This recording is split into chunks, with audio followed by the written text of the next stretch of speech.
Mwiriwe ugwaruka muri mu Burundi, mwiriwe ugwaruka muri mu gihugu cy'Ubuholande.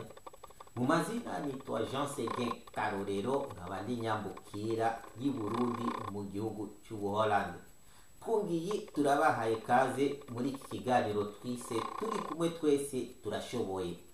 Ego turashoboye kwigishanya ikirundi. Uno munsi turi bwige amashengesho ndundi adashika ku Mana. Urugero, gusaba imana z'ibindi bihugu. Ndabaha urugero: imana ya Israeli, imana ya Egiputa, imana ya Babiloni. Ugurura amayira yacu, hezagira ubuzima bwacu. Urumva usavye imana ya Egiputa, Israeli, Babiloni yugurure amayira y'ubuzima bw'iwawe, cyangwa ihezagire ubuzima bw'iwawe. Aya mashengesho ntashika ku Mana, kuko ibi bihugu uri umurundi nta ntubizi naho biherereye bamwe na bamwe. Ushaka yuko amasengesho yawe ashika ku Mana, uze usenge imana ndundi, uyisabe: Mana y'i Burundi, hezagira ubuzima bwanje, ugurura imiryango y'ubuzima bwanje, ahariho hose ndi uzamane na jewe. Iki nicyo gisabisho umurundi agombye gukora. Ikigira kabiri: gusaba abatagatifu b'ikindi gihugu utazi kugusabira ku Mana. Urugero, umutagatifu Luka dusabire ku Mana, umutagatifu Yohana dusabire ku Mana, umutagatifu Izahake dusabire ku Mana. Aba batagatifu uri kuravuga ni igisokuruza cy'ikindi gihugu. Kenshi na kenshi usanga ari amazina y'abantu cyangwa igisokuruza cy'abantu baba mu gihugu, bigeze kuba mu gihugu cya Israeli.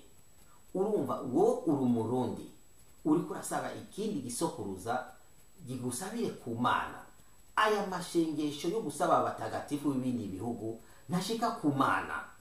Ushaka yuko amashengesho yawe cyangwa igisabisho cyawe ku batagatifu gishika ku Mana, uze usabe abatagatifu b'igihugu cyacu cy'u Burundi bagusabire ku Mana. Urugero, umutagatifu bwawo dusabire ku Mana. Aha ishengesho ryawe rizoba rishitse ku Mana. Ubugira gatatu: kuririmba indirimbo ugavuga yuko wabonye ukuboko kw'Imana y'ikindi gihugu. Urugero rw'indirimbo: narakubonye Mana, narakubonye Mana, narabonye ukuboko kwawe, narakubonye Mana, Imana ya Israeli, Imana ya Egiputa, narakubonye ukuboko kwawe, narakubonye Mana.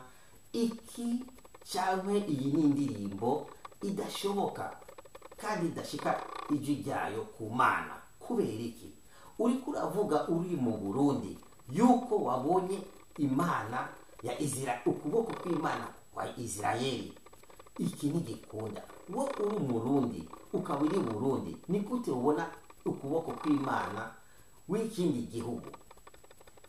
Aha icyo nashase kubabwira, muze muririmbe muvuga imana ndundi, imana y'i Burundi, nakubonye ukuboko kwawe.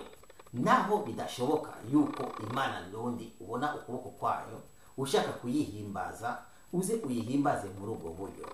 Murundi ahantu ariho hose uri, twashatse kukwigisha yuko no ku izina y'Imana y'i Burundi amasengesho yiwawe ashika hejuru kandi yumva n'Imana, ukabona ivyamwa b'ivyo wasenze. Ariko usenze uvuga izindi mana z'ibindi bihugu, nta kintu na kimwe kizofa kikubayeko mu buzima bw'iwawe.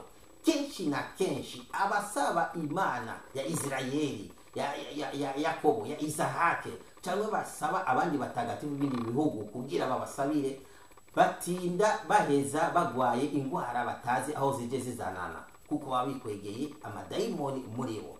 Senga imana ndundi kugira uze ushike mu ijuru, ijuru ry'abarundi ryaziganye n'umurundi. Murakoze cyane kuba mwategeye iki kiganiro. Twongeye tunabibutsa yuko muze mufyonde subscribe kuri chaîne ya Sigi TV kugira dutegure twese generation iza y'umwaka w'ibihumbi 2040. Murakoze cyane, Imana nibahezagire. Ciao, thank you.